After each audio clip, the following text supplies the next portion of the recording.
Hi ಮಕ್ಕಳೇ, ಎಲ್ಲರೂ ಚೆನ್ನಾಗಿದ್ದೀರಾ? ಮಕ್ಕಳೇ, ನಾವು ಸಂಡೇ ಕ್ಲಾಸ್ ಶುರು ಮಾಡಿ ಸುಮಾರು 1 ವರ್ಷದ ಹತ್ತಿರ ಆಗ್ತಾ ಇದೆ. ನಾವೆಷ್ಟೋ ವಿಚಾರಗಳನ್ನು ತಿಳ್ಕೊಂಡ್ವಿ. ಬೈಬಲ್ನಲ್ಲಿರುವ ಸತ್ಯ ಕಥೆಗಳ ಬಗ್ಗೆ ಎಲ್ಲ ತಿಳ್ಕೊಂಡಿದ್ದೀವಿ ಅಲ್ವಾ? ಆದಿಕಾಂಡದಲ್ಲಿ ಇರುವಂತಹ ಸತ್ಯ ಘಟನೆಗಳ ಬಗ್ಗೆ ನಾವು ಧ್ಯಾನ ಮಾಡಿದ್ವಿ. ವಿಮೋಚನಾ ಕಾಂಡದಲ್ಲಿರುವಂತಹ ಸತ್ಯ ಕಥೆಗಳ ಬಗ್ಗೆ ಘಟನೆಗಳ ಬಗ್ಗೆ ನಾವು ಧ್ಯಾನ ಮಾಡಿದ್ವಿ. ಮತ್ತು ದೇವರ ಗುಣಾತಿಶಯಗಳ ಬಗ್ಗೆ ಎಲ್ಲ ನಾವು ತಿಳ್ಕೊಂಡ್ವಿ. ಮತ್ತು ಹಾಗೇನೆ ನಾವು ಕಂಟಿನ್ಯೂ ಮಾಡ್ತಾ ಹೋಗೋಣ, ಸರಿನಾ? ಓಕೆ ಮಕ್ಕಳೇ, ಈಗ ಸಂಡೇ ಕ್ಲಾಸ್ಗಾಗಿ ಈ ಕಿಡ್ಸ್ ಟೈಮ್ಗಾಗಿ ನಾವೆಲ್ಲರೂ ಕಣ್ಗಳನ್ನು ಮುಚ್ಚಿ ಪ್ರಾರ್ಥನೆ ಮಾಡೋಣ. ದೇವ್ರ ಸಹಾಯ ಇಲ್ಲ ಅಂದರೆ ನಾವೇನು ಮಾಡೋಕ್ಕಾಗಲ್ಲ ಅಲ್ವಾ? ಅದರಿಂದ ನಾವು ದೇವರ ಸಹಾಯವನ್ನು ಕೇಳಿ ಪ್ರಾರ್ಥನೆ ಮಾಡೋಣ. ಆತನ ಪ್ರಸನ್ನತೆಗಾಗಿ ನಾವು ಪ್ರಾರ್ಥನೆ ಮಾಡೋಣ. ಓಕೆ ಮಕ್ಕಳೆಲ್ಲರೂ ಕಣ್ಗಳನ್ನು ಮುಚ್ಚಿ ನಾವು ಪ್ರಾರ್ಥನೆ ಮಾಡೋಣ. ತಂದೆಯಾದ ದೇವರೇ, ಯೇಸುವಿನ ನಾಮದಲ್ಲಿ ನಿಮ್ಮ ಸನ್ನಿಧಾನಕ್ಕೆ ಬರ್ತೀವಿ ಅಪ್ಪ. ಈ ಸಮಯಕ್ಕಾಗಿ ನಿನಗೆ ಸ್ತೋತ್ರ ಸ್ವಾಮಿ. ಅಪ್ಪ, ಈ ಕಿಡ್ಸ್ ಟೈಮ್ನ ನೀವು ಆಶೀರ್ವದಿಸಿ ಪ್ರಾರಂಭದಿಂದ ಅಂತ್ಯದವರೆಗೆ ನೀವು ನಡೆಸ್ಕೊಡಿಯಪ್ಪ. ನಿಮ್ಮ ಪ್ರಸನ್ನತೆ ತುಂಬಿರಲಿ. ನೀವು ನಮ್ಮನ್ನು ಆಳ್ವಿಕೆ ಮಾಡಿಯಪ್ಪ. ನಿಮ್ಮ ನಾಮ ಮಾತ್ರ ಇದ್ರ ಮೂಲಕ ಮಹಿಮೆ ಹೊಂದಬೇಕು. ಯೇಸುವಿನ ನಾಮದಲ್ಲಿ ತಂದೆಯೇ, ಆಮೇನ್ ಆಮೇನ್.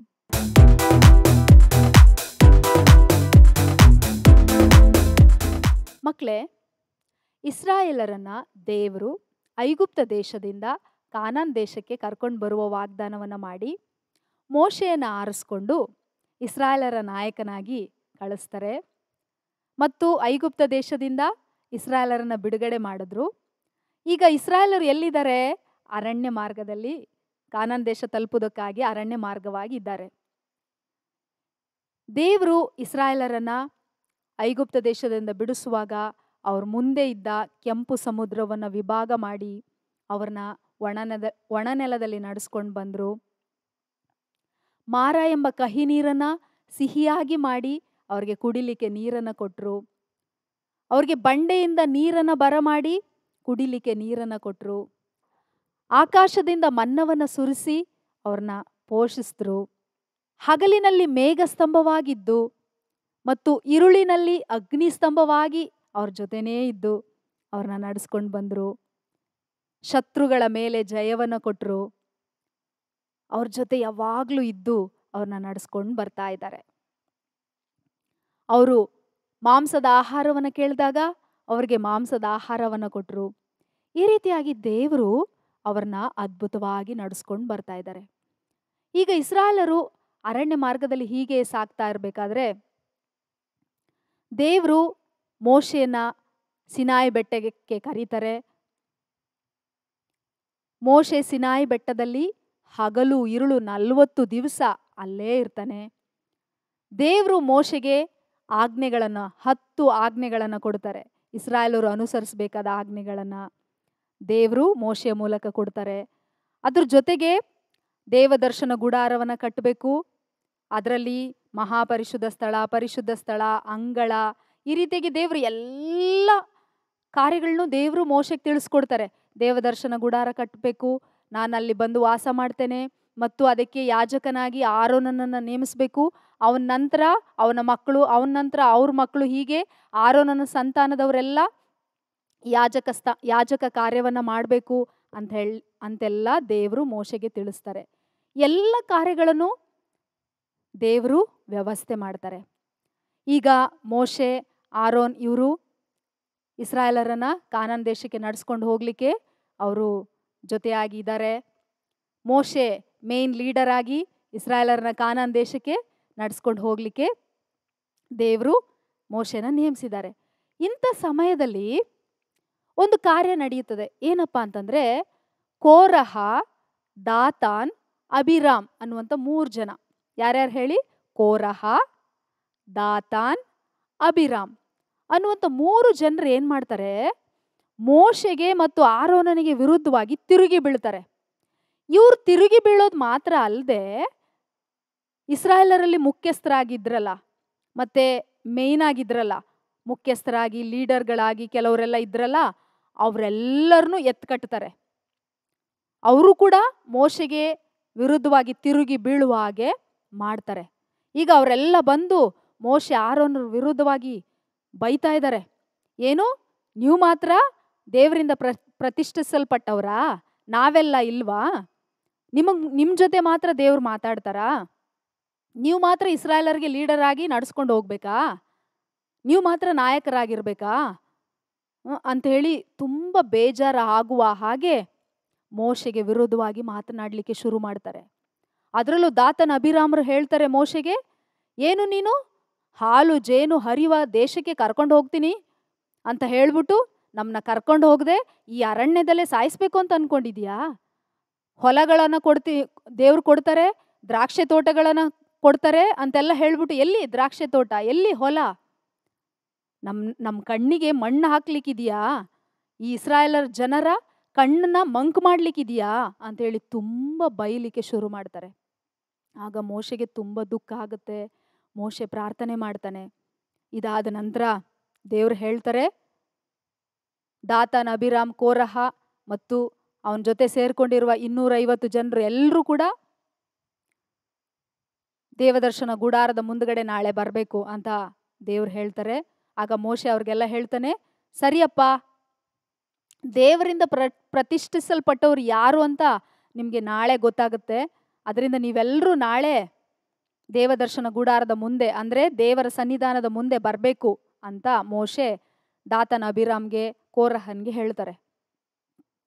ಆಗ ಕೋರಹ ಏನು ಮಾಡ್ತಾನೆ, ದಾತನ್, ಅಭಿರಾಮ್, ಕೋರಹ ಅದ್ರ ಜೊತೆಗೆ 250 ಜನರು, ಅದ್ರ ಜೊತೆಗೆ ಎಲ್ಲ ಸರ್ವ ಸಮೂಹದವ್ರು, ಇಸ್ರಾಯೇಲರ ಸರ್ವ ಸಮೂಹದವ್ರನ್ನೆಲ್ಲರನ್ನೂ ಕರೆಸ್ತಾನೆ. ಯಾರು?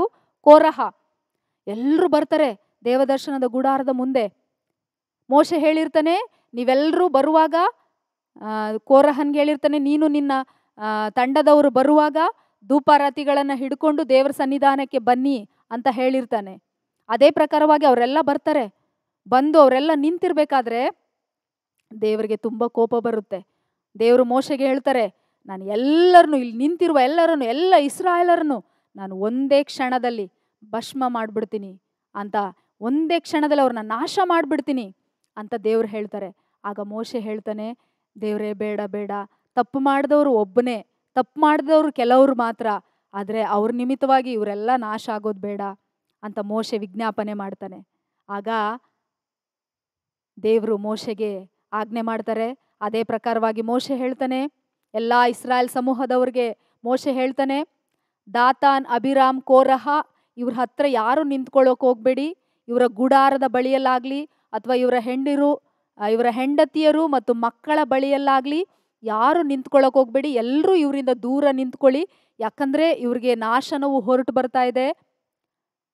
ಇವ್ರ ಮೇಲೆ ಬರುವಂಥ ನಾಶನ ನಿಮ್ಮೇಲೂ ಬಂದ್ಬಿಟ್ರೆ ಕಷ್ಟ. ಅದರಿಂದ ಇವ್ರನ್ನ ಬಿಟ್ಟು ದೂರ ಸರೀರಿ, ದೂರ ಹೋಗ್ರಿ ಅಂತ ಮೋಶೆ ಹೇಳ್ತಾನೆ. ಅಷ್ಟರಲ್ಲಿ ಎಲ್ಲ ಇಸ್ರಾಯೇಲ್ ಸಮೂಹದವರೆಲ್ಲ ಕೋರಹ, ದಾತನ್, ಅಭಿರಾಮರನ್ನ ಬಿಟ್ಬಿಟ್ಟು ದೂರ ನಿಂತ್ಕೊಳ್ತಾರೆ, ದೂರ ಹೋಗ್ತಾರೆ. ಅಷ್ಟರಲ್ಲಿ ಅವ್ರು ನಿಂತಿದ್ದ ಭೂಮಿ ಬಾಯಿ ತೆರೀತದೆ. ಅವ್ರು ನಿಂತಿದ್ದ ಭೂಮಿ ಬಾಯಿ ತೆರೆದು ಅವರು ಭೂಮಿ ಒಳಗಡೆ ಸಜೀವಿಗಳಾಗಿ ಜೀವಂತವಾಗಿ ಭೂಮಿ ಒಳಗಡೆ ಹೊರಟೋಗ್ಬಿಡ್ತಾರೆ. ಜೀವಂತವಾಗಿ ಭೂಮಿ ಒಳಗಡೆ ಹೋಗಿ ಸತ್ತೋಗ್ಬಿಡ್ತಾರೆ. ಅವರ ಆಸ್ತಿ, ಅವ್ರು ಏನೇನು ಸಂಪಾದನೆ ಮಾಡಿದ್ರು ಅವರ ಎಲ್ಲ ಆಸ್ತಿ ಮತ್ತು ಅವರ ಹೆಂಡತಿಯರು, ಮಕ್ಕಳು, ಅವ್ರ ಫ್ಯಾಮಿಲಿ, ಅವರು ಕೋರಹ, ದಾತನ್, ಅಭಿರಾಮ್ ಇವರೆಲ್ಲರೂ ಸಂಪೂರ್ಣವಾಗಿ ಭೂಮಿ ಬಾಯಿ ತೆರೆದು ಭೂಮಿ ಒಳಗಡೆ ಜೀವಂತವಾಗಿ ಅವರು ನಾಶ ಆಗ್ಬಿಡ್ತಾರೆ. ಭೂಮಿ ಅವ್ರನ್ನ ಬಾಯಿ ತೆರೆದು ನುಂಗಿ ಹಾಗೆ ಭೂಮಿ ಮುಚ್ಕೋಬಿಡುತ್ತೆ. ಆ ಸಾಯುವವರ ಆಹಾಕಾರ, ಕೂಗಾಟ, ಅರ್ಚಾಟವನ್ನು ನೋಡಿ ಇಸ್ರಾಯೇಲರೆಲ್ಲರೂ ತುಂಬ ಭಯಪಟ್ಟು, ಅಯ್ಯೋಯ್ಯೋ ಅಯ್ಯೋಯ್ಯೋ ಎಲ್ಲಿ ನಮ್ಮನ್ನೂ ಸಹ ಭೂಮಿ ನುಂಗ್ಬಿಡುತ್ತೋ ಏನೋ ಅಂತೇಳಿ ಅವರು ಓಡಿ ಹೋಗ್ತಾರೆ. ಅಂತ ಒಂದು ಭಯಂಕರವಾದ ಘಟನೆ ಆ ದಿನದಲ್ಲಿ ನಡೆಯುತ್ತೆ. ಮತ್ತೆ ಯಾರ್ಯಾರು ಈ ಕೋರಹ, ದಾತನ್, ಅಭಿರಾಮರ ಮಾತನ್ನ ಕೇಳ್ಕೊಂಡು ಮೋಶೆಗೆ ವಿರುದ್ಧವಾಗಿ ತಿರುಗಿ ಬಿದ್ದಿದ್ರಲ್ಲ ಆ 250 ಜನರು, ಅವರು ಧೂಪವನ್ನು ಅರ್ಪಿಸ್ಲಿಕ್ಕೆ ಅಂತ ಹೇಳಿ ಧೂಪಾರಾತಿಗಳನ್ನು ತಗೊಂಡು ಬರ್ತಾರಲ್ಲ, ಆಗ ದೇವರಿಂದ ಬೆಂಕಿ ಹೊರಟು ಬಂದು ಅವರೆಲ್ಲರನ್ನು ಸುಟ್ಟು ಹಾಕ್ಬಿಡ್ತದೆ, ಭಸ್ಮ ಮಾಡಿಬಿಡ್ತದೆ. ಅವರೆಲ್ಲರೂ ನಾಶ ಆಗಿ ಹೋಗ್ಬಿಡ್ತಾರೆ. ಈ ರೀತಿಯಾದ ಒಂದು ಘಟನೆ ಮಕ್ಕಳೇ ಆ ದಿನದಲ್ಲಿ ನಡೆಯಿತು. ಅವರು ಮೋಶೆಗೆ, ಆರೋನರಿಗೆ ವಿರೋಧವಾಗಿ ಎದ್ದೇಳೋದ್ರಿಂದ ದೇವರು ಅವರ ವಿರೋಧವಾಗಿ ಯುದ್ಧ ಮಾಡಿದ್ರು. ಮಕ್ಕಳೇ, ಇದರಿಂದ ನಾವು ಅರ್ಥ ಮಾಡ್ಕೊಳ್ಬೇಕಾದ ಒಂದು ಕಾರ್ಯ ಏನಪ್ಪ ಅಂತಂದರೆ, ನಾವು ಸಹ ದೇವರ ಸೇವಕರಿಗೆ ವಿರೋಧವಾಗಿ ತಿರುಗಿ ಬೀಳಬಾರ್ದು. ನಮ್ಮ ಪಾಸ್ಟರ್ ಇದ್ದಾರಲ್ಲ, ನಮ್ಮ ಸಭಾಪಾಲಕರು, ಅವರ ವಿರೋಧವಾಗಿ ತಿರುಗಿ ಬೀಳಬಾರ್ದು. ಅದು ಶಾಪ. ನಾವು ದೇವರ ಸೇವಕರಿಗೆ ವಿರೋಧವಾಗಿ, ದೇವರಿಂದ ಆರಿಸಿಕೊಂಡಂತಹ ದೇವರ ಸೇವಕರಿಗೆ ವಿರೋಧವಾಗಿ ತಿರುಗಿ ಬೀಳುವಾಗ ಅದು ನಮಗೆ ಶಾಪ ಉಂಟಾಗುತ್ತೆ. ನಾವು ದೇವರ ಒಂದು ಶಾಪವನ್ನು ಅನುಭವಿಸ್ಬೇಕಾಗುತ್ತೆ ಮಕ್ಕಳೇ. ಅದು ಮಾತ್ರ ಅಲ್ಲ, ನಿಮಗೆ ಆತ್ಮಿಕವಾಗಿ ನಡೆಸುವಂಥ ಸಂಡೇ ಕ್ಲಾಸ್ ಟೀಚರ್ಗೆ ವಿರೋಧವಾಗಿ ನೀವು ತಿರುಗಿ ಬೀಳಬೇಡಿ. ಅದು ಕೂಡ ಶಾಪನೇ. ನಿಮ್ಮನ್ನು ಆತ್ಮಿಕವಾಗಿ ಬೆಳೆಸುವ, ನಿಮ್ಮ ವಿಚಾರದಲ್ಲಿ ಮುಂದಾಳತ್ವ ವಹಿಸ್ಕೊಂಡು ನಿಮಗೆ ಪಾಠಗಳನ್ನು ಹೇಳ್ಕೊಡುವ, ದೇವರ ವಾಕ್ಯವನ್ನು ಟೀಚ್ ಮಾಡುವಂತಹ ಸಂಡೇ ಕ್ಲಾಸ್ ಟೀಚರ್ಗೆ ವಿರೋಧವಾಗಿಯೂ ಕೂಡ ನೀವು ಎದ್ದೇಳಬಾರ್ದು. ಈ ರೀತಿ ತಿರುಗಿ ಬೀಳುವಾಗ ನಾವು ದೇವರ ಶಾಪಕ್ಕೆ ಒಳಗಾಗ್ತೇವೆ. ಮಕ್ಕಳೇ, ಈಗ ನೀವೆಲ್ಲರೂ ಚಿಕ್ಕ ಮಕ್ಕಳು, ಈಗಲೇ ಈ ಒಂದು ಸತ್ಯವನ್ನು ಚೆನ್ನಾಗಿ ಅರ್ಥ ಮಾಡ್ಕೊಳ್ಳಿ. ಎಷ್ಟೋ ಜನರು ಸೇವಕರಿಗೆ ವಿರೋಧವಾಗಿ ತಿರುಗಿ ಬಿದ್ದು ಶಾಪವನ್ನು ಅನುಭವಿಸ್ತಾ ಇದ್ದಾರೆ. ಆದರೆ ಅವ್ರಿಗೆ ಗೊತ್ತಾಗ್ತಾ ಇಲ್ಲ, ನಿಜವಾಗ್ಲೂ ಇದು ದೇವರಿಗೆ ಇಷ್ಟವಿಲ್ಲದ ಕಾರ್ಯ. ದೇವರ ಮನಸ್ಸು ನೋವಾಗುವಂಥ ಕಾರ್ಯ. ಈ ಕಾರ್ಯವನ್ನು ನಾವು ಮಾಡಬಾರ್ದು. ದಾತಾನ್, ಅಭಿರಾಮ್, ಕೋರಹ ಇವರೆಲ್ಲರೂ ಅವ್ರ ಜೊತೆ ಸೇರಿ 250 ಜನ ಎಲ್ಲ ಮೋಶೆಗೆ, ಆರೋನನಿಗೆ ವಿರೋಧವಾಗಿ ತಿರುಗಿ ಬಿದ್ದಿದ್ದರಿಂದ ಅವ್ರು ಸಂಪೂರ್ಣವಾಗಿ ನಾಶ ಆದರು. ಅವರು ಹಾಗೆ ಪಾತಾಳದೊಳಗೆ ಹೋಗ್ಬಿಟ್ರು ಜೀವ ಸಮೇತವಾಗಿ. ಮಕ್ಕಳೇ, ನಾವು ಆ ರೀತಿ ಆಗಬಾರ್ದು. ನಾವು ದೇವ ಸೇವಕರಿಗೆ ಗೌರವ ಕೊಡಬೇಕು. ನಮ್ಮ ಮನೆಗೆ ಪಾಸ್ಟರ್ ಬಂದರೆ ಅವ್ರಿಗೆ ಪ್ರೈಸ್ ಲಾರ್ಡ್ ಪಾಸ್ಟರ್ ಚೆನ್ನಾಗಿದ್ದೀರಂತ ವಿಶ್ ಮಾಡಬೇಕು, ಅವ್ರಿಗೆ ಗೌರವ ಕೊಡಬೇಕು. ದೇವ ಸೇವಕರು ಬಂದರೆ ಅವ್ರಿಗೆ ಗೌರವ ಕೊಡಬೇಕು. ಸಂಡೇ ಕ್ಲಾಸ್ ಟೀಚರ್ಗೆ ಗೌರವ ಕೊಡಬೇಕು. ದೇವರ ಸೇವೆ ಮಾಡುವಂಥ, ದೇವರಿಂದ ಆರಿಸಲ್ಪಟ್ಟ ದೇವ ಸೇವಕರಿಗೆ ವಿರೋಧವಾಗಿ ನಾವು ಎಂದಿಗೂ ತಿರುಗಿ ಬೀಳಬಾರ್ದು. ಸರಿನಾ ಮಕ್ಕಳೇ? ಈ ಕಾರ್ಯವನ್ನು ಚೆನ್ನಾಗಿ ಅರ್ಥ ಮಾಡ್ಕೊಳ್ಳಿ. ಇದನ್ನು ನೀವು ದೊಡ್ಡವರಾದರೂ ಕೂಡ ಮರ್ತು ಬಿಡಬೇಡಿ. ಇದನ್ನು ಯಾವಾಗಲೂ ನಿಮ್ಮ ನೆನಪಿನಲ್ಲಿ ಇಟ್ಕೊಂಡು ನೀವು ಇದನ್ನು ಧ್ಯಾನ ಮಾಡಿ. ಸರಿನಾ? ದೇವ್ರ ವಾಕ್ಯ ಹೇಳುತ್ತೆ, ನಿಮ್ಮ ಸಭಾನಾಯಕರ ಮಾತಿಗೆ ವಿಧೇಯರಾಗಿರಿ. ಅವರು ಯಾವ ಕಾರ್ಯವನ್ನು ಕೂಡ ವ್ಯಸನದಿಂದ ಮಾಡದೇ ಇರುವ ಹಾಗೆ ನೋಡ್ಕೊಳ್ಳಿ. ಅವರೇನಾದರೂ ಬೇಜಾರಿನಲ್ಲಿ, ದುಃಖದಲ್ಲಿ ಕಾರ್ಯಗಳನ್ನ ಮಾಡಿದ್ರೆ ಅದು ನಿಮಗೆ ಪ್ರಯೋಜನವಾದದ್ದಲ್ಲ ಅಂತ ದೇವ್ರ ವಾಕ್ಯ ಹೇಳುತ್ತೆ. ನಮ್ಮ ಪಾಸ್ಟರ್ ನಮ್ಮ ವಿಚಾರವಾಗಿ ಅವ್ರು ಸೇವೆ ಮಾಡುವಾಗ ಅವರು ದುಃಖಕರವಾಗಿ ವ್ಯಸನದಿಂದ ಬೇಜಾರಿನಲ್ಲಿ ಸೇವೆನ ಮಾಡಿದ್ರೆ ಅದು ನಮಗೆ ಪ್ರಯೋಜನ ಅಲ್ಲ. ಅದರಿಂದ ನಾವು ಸಭಾಪಾಲಕರಿಗೆ ವಿಧೇಯರಾಗಿ ನಡ್ಕೊಳ್ಳೋಣ. ಅವರಿಗೆ ತಿರುಗಿ ಬೀಳುವ ಕಾರ್ಯ ಮಾತ್ರ ಎಂದಿಗೂ ನಮ್ಮ ಜೀವಿತದಲ್ಲಿ ಮಾಡಲಿಕ್ಕೆ ಹೋಗಬಾರ್ದು. ಸರಿನಾ? ಓಕೆ ಮಕ್ಕಳೇ.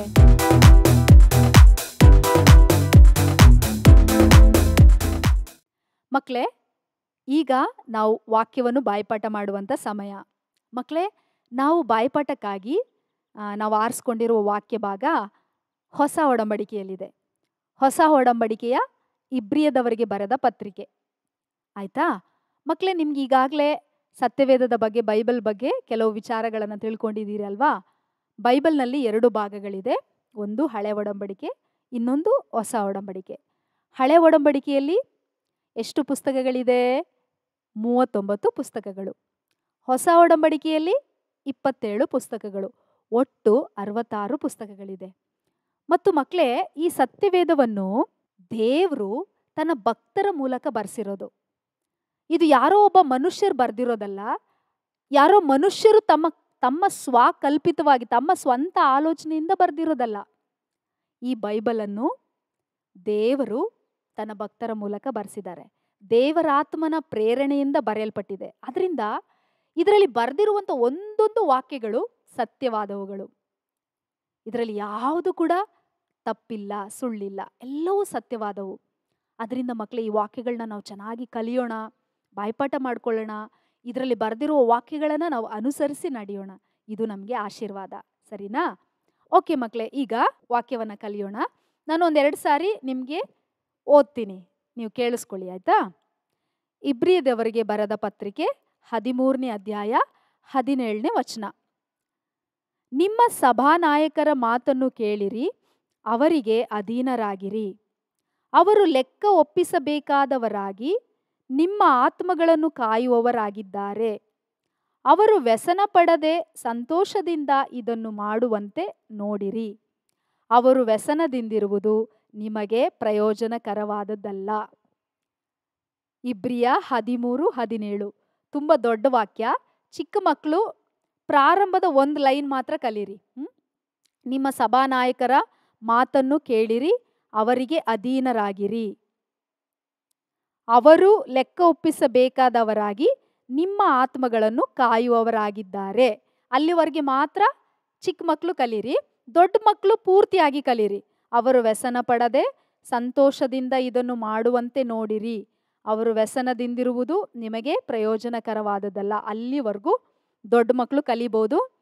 ದೊಡ್ಡ ಮಕ್ಕಳು ಪೂರ್ತಿಯಾಗಿ ಕಲೀರಿ. ಚಿಕ್ಕ ಮಕ್ಕಳು ಪ್ರಾರಂಭದ 3 ಲೈನ್ನ ಮಾತ್ರ, ಇಬ್ರಿಯ 13:17 ಪ್ರಾರಂಭದ 3 ಲೈನ್ನ ಮಾತ್ರ ಕಲೀರಿ.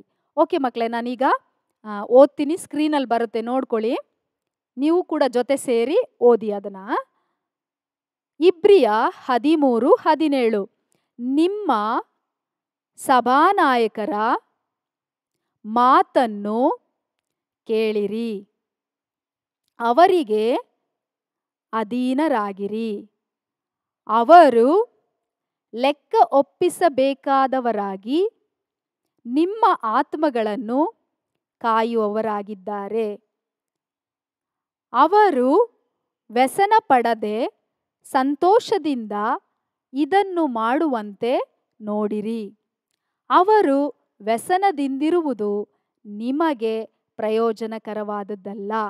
ಇಬ್ರಿಯ 13:17. ಇನ್ನೊಂದ್ಸರಿ ಗಟ್ಟಿಯಾಗಿ ಓದೋಣ. ನಿಮ್ಮ ಸಭಾನಾಯಕರ ಮಾತನ್ನು ಕೇಳಿರಿ, ಅವರಿಗೆ ಅಧೀನರಾಗಿರಿ. ಅವರು ಲೆಕ್ಕ ಒಪ್ಪಿಸಬೇಕಾದವರಾಗಿ ನಿಮ್ಮ ಆತ್ಮಗಳನ್ನು ಕಾಯುವವರಾಗಿದ್ದಾರೆ. ಅವರು ವ್ಯಸನ ಪಡದೆ ಸಂತೋಷದಿಂದ ಇದನ್ನು ಮಾಡುವಂತೆ ನೋಡಿರಿ. ಅವರು ವ್ಯಸನದಿಂದಿರುವುದು ನಿಮಗೆ ಪ್ರಯೋಜನಕರವಾದದ್ದಲ್ಲ. ಇಬ್ರಿಯ 13:17.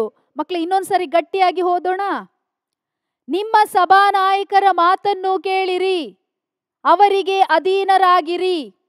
ಅವರು ಲೆಕ್ಕ ಒಪ್ಪಿಸಬೇಕಾದವರಾಗಿ ನಿಮ್ಮ ಆತ್ಮಗಳನ್ನು ಕಾಯುವವರಾಗಿದ್ದಾರೆ.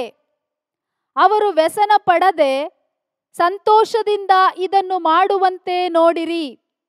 ಅವರು ವ್ಯಸನದಿಂದಿರುವುದು ನಿಮಗೆ ಪ್ರಯೋಜನಕರವಾದದ್ದಲ್ಲ. ಇಬ್ರಿಯ 13:17. ಮಕ್ಕಳೇ, ಈ ವಾಕ್ಯವನ್ನು ನೀವು ಚೆನ್ನಾಗಿ ಕಲಿತು ಬರೋ ವಾರದ ಒಳಗಾಗಿ ನೀವು ಇದನ್ನು ಚೆನ್ನಾಗಿ ಕಲಿತು ನನಗೆ ಫೋನ್ ಮಾಡಿ ಹೇಳಿ, ಸರಿನಾ? ಚಿಕ್ಕ ಮಕ್ಕಳು ಪ್ರಾರಂಭದ 3 ಲೈನ್ ಮಾತ್ರ ಕಲೀರಿ. ಎಲ್ಲಿವರೆಗೆ ಅಂತಂದರೆ, ನಿಮ್ಮ ಸಭಾನಾಯಕರ ಮಾತನ್ನು ಕೇಳಿರಿ, ಅವರಿಗೆ ಅಧೀನರಾಗಿರಿ. ಅವರು ಲೆಕ್ಕ ಒಪ್ಪಿಸಬೇಕಾದವರಾಗಿ ನಿಮ್ಮ ಆತ್ಮಗಳನ್ನು ಕಾಯುವವರಾಗಿದ್ದಾರೆ. ಅಷ್ಟು ಮಾತ್ರ ಚಿಕ್ಕ ಮಕ್ಕಳು ಕಲೀರಿ. ದೊಡ್ಡ ಮಕ್ಕಳು ಪೂರ್ತಿಯಾಗಿ ಅವರು ವ್ಯಸನದಿಂದಿರುವುದು ನಿಮಗೆ ಪ್ರಯೋಜನಕರವಾದದ್ದಲ್ಲ, ಅಲ್ಲಿಯವರೆಗೂ ಕಲಿತು ನನಗೆ ಹೇಳಿ, ಸರಿನಾ? ಮತ್ತು ನಿಮ್ಮ ಪೇರೆಂಟ್ಸ್ಗೂ ಕೂಡ ಈ ವಾಕ್ಯವನ್ನು ಕಲಿತು ಅವ್ರಿಗೂ ಕೂಡ ಹೇಳಿ, ಸರಿನಾ ಮಕ್ಕಳೇ?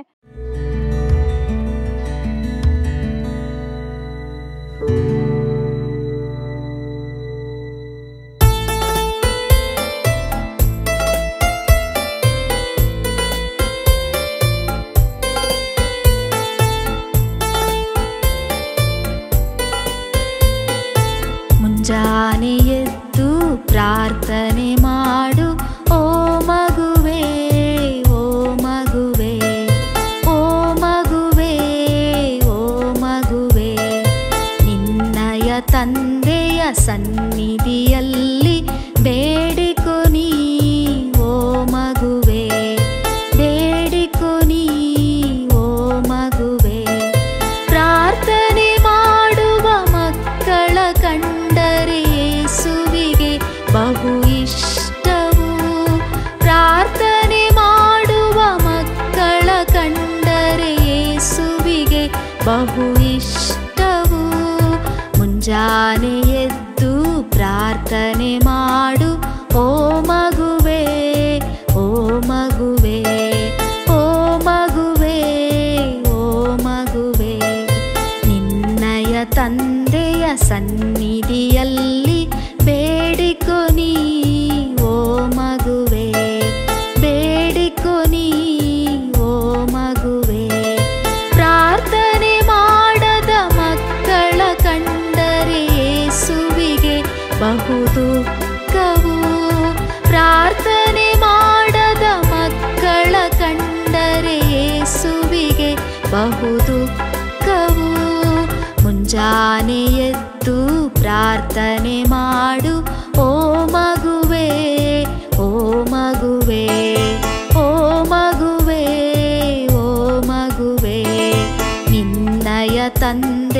ಸನ್ನಿಧಿಯಲ್ಲಿ ಬೇಡಿಕೊ ನೀ ಓ ಮಗುವೆ, ಬೇಡಿಕೊ ನೀ ಓ ಮಗುವೆ, ಬೇಡಿಕೊ ನೀ ಓ ಮಗುವೆ. ಮಕ್ಕಳೇ, ಈಗ ನಾವು ಕೊನೆಯದಾಗಿ ಪ್ರಾರ್ಥನೆ ಮಾಡೋಣ. ದೇವರು ಇದುವರೆಗೂ ಈ ಕಿಡ್ಸ್ ಟೈಮ್ನ ಆಶೀರ್ವಾದಕರವಾಗಿ ನಡೆಸ್ಕೊಟ್ಟಿದ್ದಾರಲ್ವಾ, ಅದಕ್ಕೆ ನಾವು ದೇವರಿಗೆ ಥ್ಯಾಂಕ್ಸ್ ಹೇಳೋಣ. ಸರಿನಾ? ಓಕೆ, ಎಲ್ಲರೂ ಎದ್ದು ನಿಂತ್ಕೊಳ್ಳೋಣ. ಎಲ್ಲರೂ ಎದ್ದು ನಿಂತ್ಕೊಂಡು ನಾವು ದೇವರಿಗೆ ಥ್ಯಾಂಕ್ಸ್ ಹೇಳೋಣ. ತಂದೆಯಾದ ದೇವರೇ, ಯೇಸುವಿನ ನಾಮದಲ್ಲಿ ನಿಮ್ಮ ಸನ್ನಿಧಾನಕ್ಕೆ ಬರ್ತೀವಪ್ಪ.